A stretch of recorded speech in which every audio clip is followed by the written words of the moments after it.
এই যে হচ্ছে ক্লিন চেম্বার। আমরা ওয়াশ টশ করলাম, একদিন দেখেছেন ফকফকা পরিষ্কার হয়ে গেছে।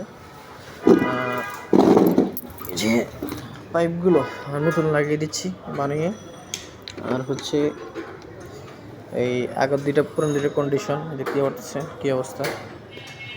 আর হচ্ছে গিয়ে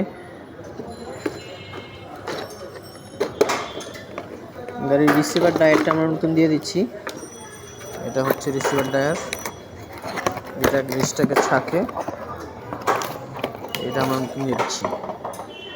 হ্যাঁ, আর চেম্বারটা লিক পাওয়া গেছে। এই যে চেম্বারটা দেখতেছেন, জায়গাটা ফাঁকা, লিকটা সারাইলাম। এখন সিল অয়েল দিয়ে লাগিয়ে দিব। আমরা অয়েল 8 ব্যবহার করতেছি, সবচেয়ে ভালো যেটা বর্তমান বাংলাদেশে। আর এই যে গাড়ির সব মালামাল দেখতেছেন, A to Z এসির ফুল অপশন আমরা নামিয়েছি। তো এখানে কাজ করতেছি আমার সাথে আমি নিজেও আছি। এই যে আমরা কম্প্রেসার ফিটিং করতেছি এখন।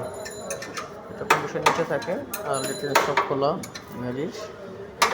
তো আমরা এখন এটার ভিডিওটা আপনাদের মাধ্যমে শেয়ার করব।